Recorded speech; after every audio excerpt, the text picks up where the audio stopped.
Bueno, los derechos constitucionales son una cara de la moneda, toda esta gran cantidad de derechos constitucionales. El tema es cómo tienen la condición de eficacia, cómo se hacen carne en la realidad a través de las garantías constitucionales, que son las nominadas, y las innominadas, que son las que surgen de la interpretación constitucional, pero que no están expuestas constitucionalmente.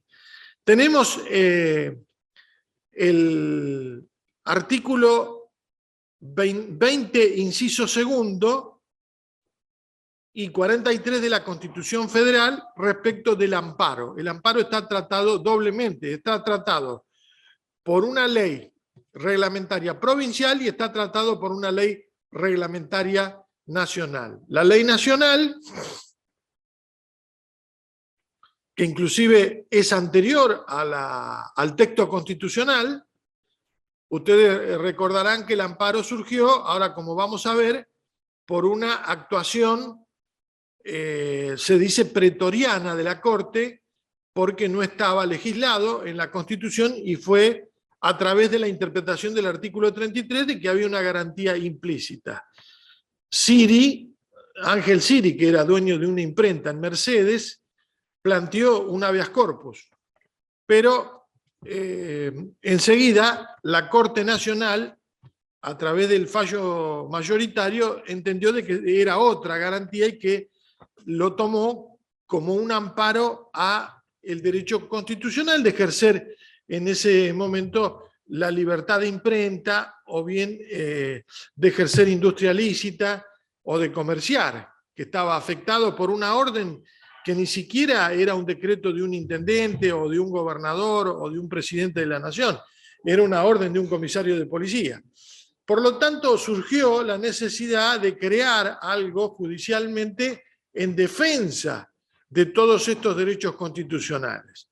Por lo tanto, lo que quiero decir que surge jurisprudencialmente, pretorianamente, después hay una ley de la década del 60, una ley muy mezquina, los derechos constitucionales, y después se fue purificando y se fue ensanchando en favor de las garantías constitucionales hasta llegar al texto de la Constitución de 1994 a nivel federal y de la Constitución también del 94 a nivel provincial en el inciso segundo. En el inciso primero, en la provincial, habla del habeas corpus, que lo vamos a ver, Dios mediante, en la próxima clase.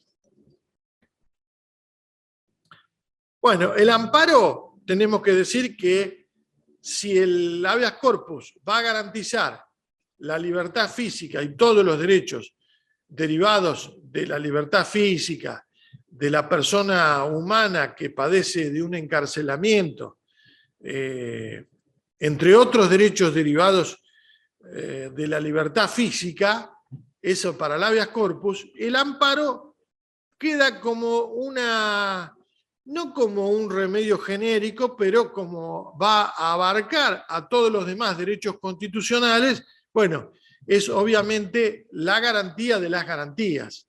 Inclusive para los abogados es la garantía más importante, porque a través de una acción y de una demanda, un abogado presenta una medida, pide la medida cautelar para que dentro de las 48 horas cese o se deje de cumplir la amenaza, la restricción, el menoscabo, la alteración de un derecho constitucional, por ejemplo, el de trabajar, o el de ejercer toda industria lícita, o el de poder informarse ante una autoridad, o tomar vista de un expediente, que no se lo deja la autoridad. Ante esa situación presenta el amparo y a las 48 horas tiene la ley dice que tiene que resolver el juez. No tiene ahí otra vuelta que resolver. Y uno a las 48 horas es como tocar el cielo con las manos, porque bueno, sabemos lo que tardan las decisiones judiciales. Ir, golpearle la puerta al juez, presentarle el escrito, a través obviamente de todo el mecanismo que hay ahora para ingreso a la mesa de entradas, y que el juez le responda. Es una acción rápida y expedita. Los legitimados activos para actuar es el Estado en sentido lato o los particulares. Es decir, que cualquier particular que sufra ese menoscabo, esa lesión, esa alteración, esa restricción de un derecho constitucional, puede actuar directamente contra la persona que es autora de ese acto u omisión, o bien contra el Estado. Y también el Estado mismo, porque esto es lo que dice el texto constitucional provincial. Y si el Estado, la pregunta es, como dicen algunos autores, con todo el poder que tiene el Estado. Pero está bien, el Estado tiene un poder de los tres poderes, pero generalmente el que va a actuar es el poder ejecutivo o el poder legislativo. No hay que mezclar los poderes. ¿Y a quién se lo pide? Se lo pide al poder judicial.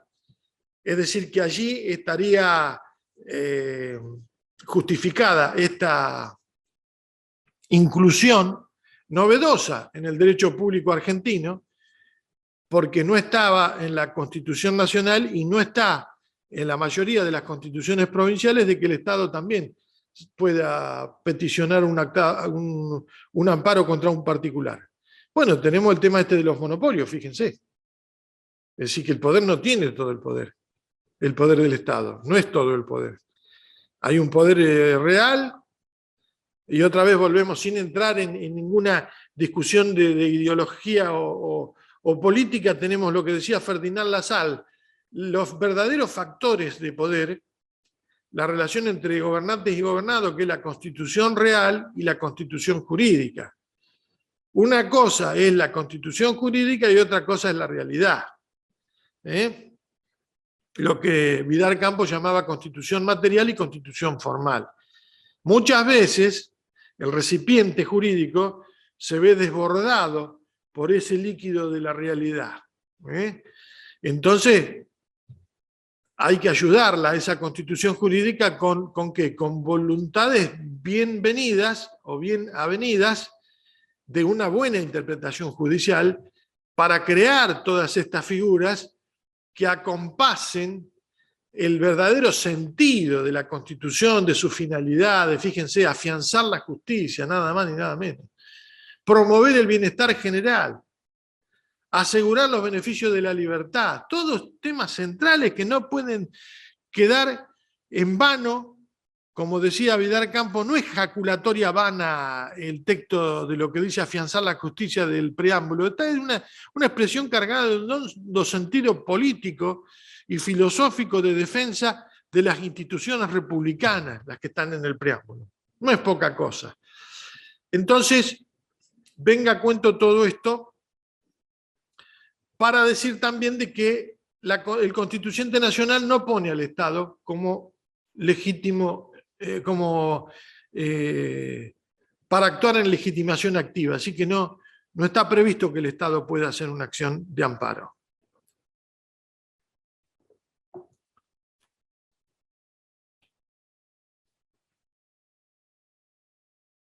¿Por qué causa procede? Después vamos a analizar punto por punto todo esto, pero ahora hacemos un repaso en cuadro. Por un acto, decisión, hecho u omisión.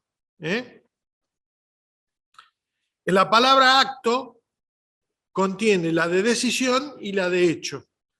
Es decir, que acto u omisión. ¿De quién? ¿Del Estado o de una persona privada? ¿Qué debe provocar en el Estado o en el particular esa acción?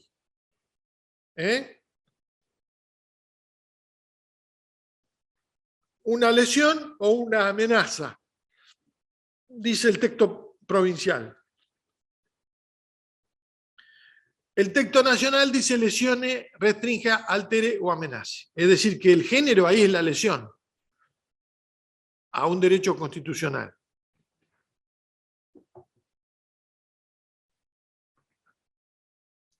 ¿De qué forma debe provocarlas? No de una cosa futura, de lo que va a venir de acá a 2 años, sino que tiene que ser una forma actual o inminente, que está por ocurrir, que ya esté ahí en cierne, que esté por provocarse, que no sea una promesa de futuro de 6 meses, sino que esté ahora, porque justamente esta es una acción expeditiva y rápida y que tiene que tener eficacia en ese momento. ¿Con qué caracteres tiene que ser esa acción u omisión? ¿Con arbitrariedad o ilegalidad? Después vamos a ver exactamente qué significa cada una de estas cosas, inclusive recurriendo a la mejor doctrina del derecho constitucional y del derecho administrativo.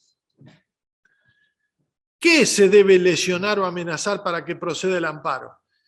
O el ejercicio de los derechos individuales o colectivos, dice el texto provincial. Y el texto nacional, de los reconocidos por la Constitución, por un tratado o una ley.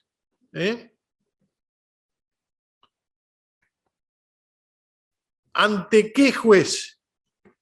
El amparo procede ante cualquier juez. Este es otro detalle, que acá no hay privilegio de ningún juez para actuar por un amparo. Ustedes me dirán que sí, que la Corte muchas veces se ha abocado, ha pescado el caso para tratar un tema que tiene gravedad institucional. Sí, eso es cierto.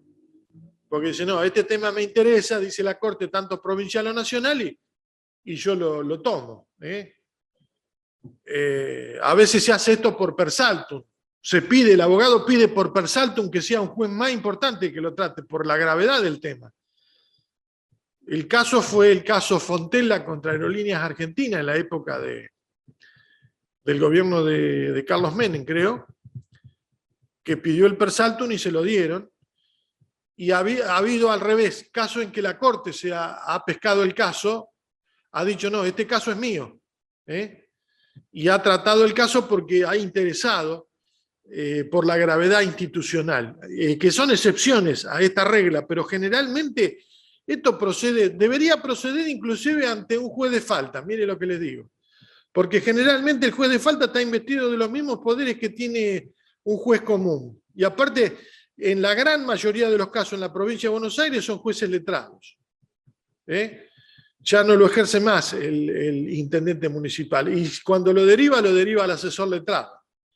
Ya la mayoría, ahora creo que abogados sobran, no es que faltan abogados, al contrario, sobran abogados, están preparados, han estudiado en la facultad, el amparo se ha visto, sí, en todas las facultades, no sé si explicado de la misma forma en todos, pero hemos tenido la suerte de estudiar por los libros de Lazzarini, de Rivas, bueno, ahora están los libros de Gossaini, el libro de Augusto Mario Morello y Vallefín, que son libros ejemplares en toda la gama doctrinaria que hay en materia de juicio de amparo y que han sido explicados inclusive desde hace mucho tiempo, cuando se ejercía pretorianamente y cuando no estaba.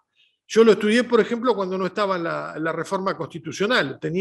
Era la ley 16.986, si mal no recuerdo, y bueno, me tocó, en suerte, ser auxiliar del doctor Lazzarini, que tenía escrito el libro Juicio de Amparo, que era uno de los pocos en ese momento de los libros que había en materia de amparo. Creo que fue el primero, después del caso Siri y Cot de 1959-60.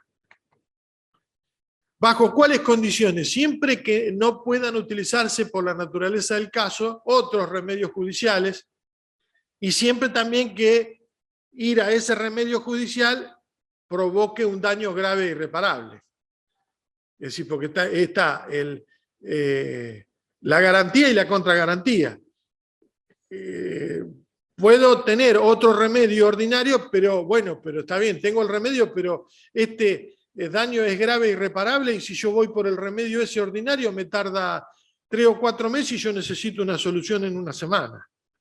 Como se ha dado, los casos en los que hemos podido intervenir, de que se va a la oportunidad, entonces para eso está el amparo. Como un medio, vamos a ver después, como un medio excepcional. Y siempre que no hubiera otro más idóneo, pero está bien. Pero aunque hubiera otro más idóneo, que ese daño grave, que no sea un daño grave e irreparable. Y también está contrarresorte que le he dicho anteriormente, siempre que no proceda la garantía del habeas corpus, porque si procede la garantía del habeas corpus, estamos otra vez en el problema de elegir, que estamos eligiendo mal la garantía. Pero generalmente los jueces, cuando uno dice que habeas corpus, se lo reconduce al amparo, y cuando le dice que es amparo, dice no, esto va por habeas corpus, pero se lo toma el caso.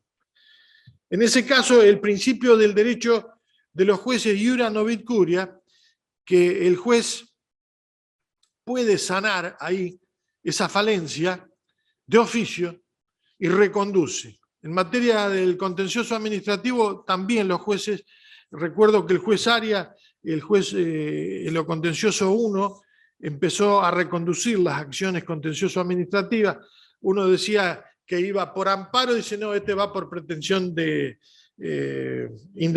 reclamo indemnizatorio, o va por pretensión de nulidad. Es decir, que hay una reconducción también y hay un buen ejercicio en ese sentido de los jueces, muy bueno, que ayudan al ciudadano y al colega profesional que plantea el caso como una reconducción del caso para que tenga el éxito de la garantía constitucional, para que la Constitución sea vigente, para que sirva de algo estudiar todo este tema de derecho constitucional. Si no entramos en las trabazones de la burocracia retardatriz y del procesalismo formal y del rigorismo ritual que no conducen a nada y donde se desvanece, como dice Augusto Mario Morello, esa ansia, esa expectativa y ese grito de dignidad o de igualdad que tiene el ciudadano de carne y hueso a la hora de ir al estrado judicial para peticionar tal o cual derecho.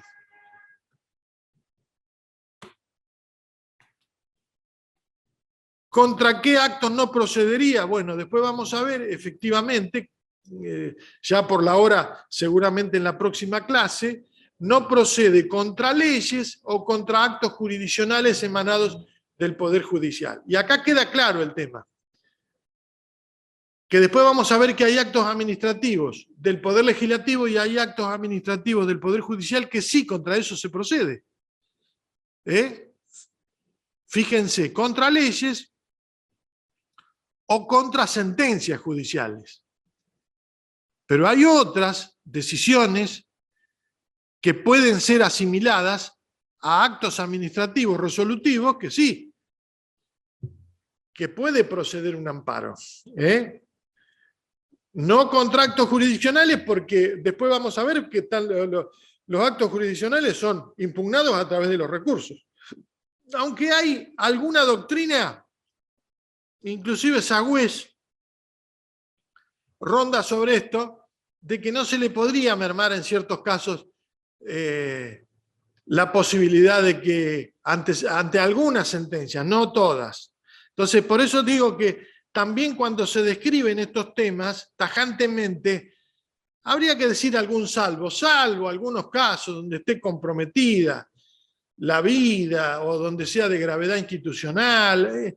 Ahí el constituyente pecó por falta de literatura jurídica que estaría haciendo tabla rasa contra todos los actos jurisdiccionales y hay algunos en los cuales podría proceder.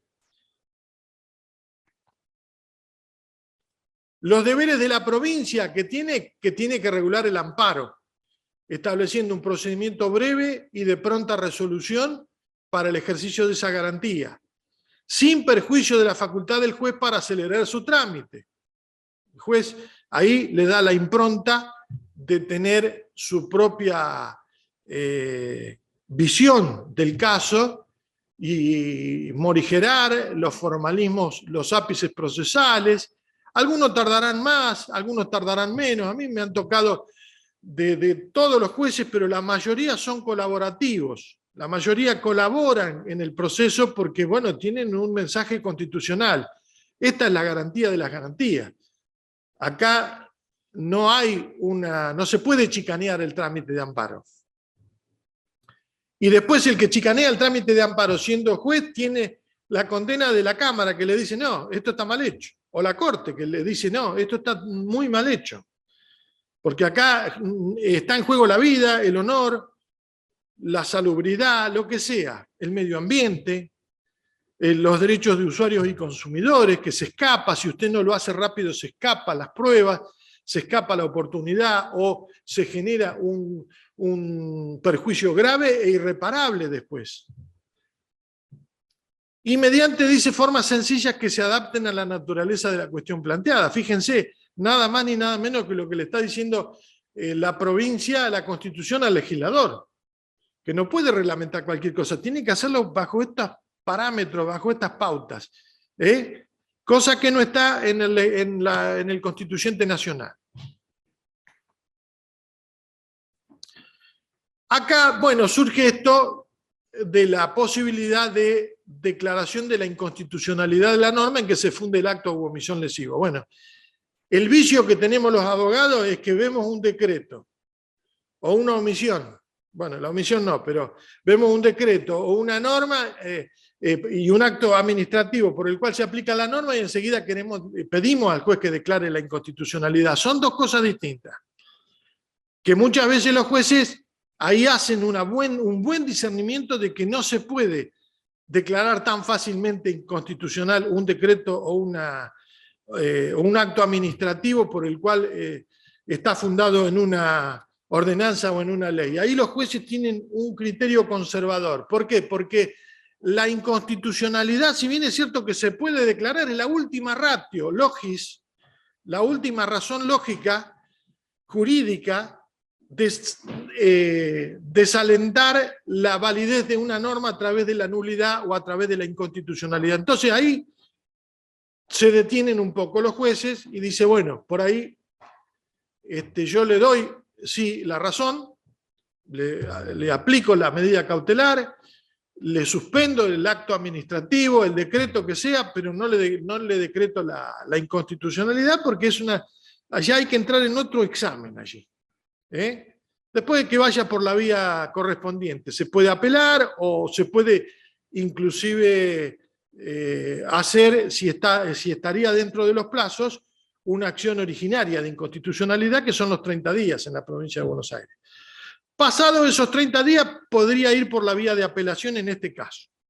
Dice, sí, bueno, yo le agradezco al juez el amparo que me dio, que me lo dio favorable, pero yo sigo insistiendo y apelo por la inconstitucionalidad. Bueno, otros temas que están en el artículo 43, que no están en el artículo 20, inciso 2 del texto constitucional provincial, es esto que tenemos de los amparos colectivos. Contra cualquier forma de discriminación, que para muchos sería otra acción propia, distinta, en lo relativo a los derechos que protegen el ambiente, a la competencia al usuario y al consumidor, y así como los derechos de incidencia colectiva en general.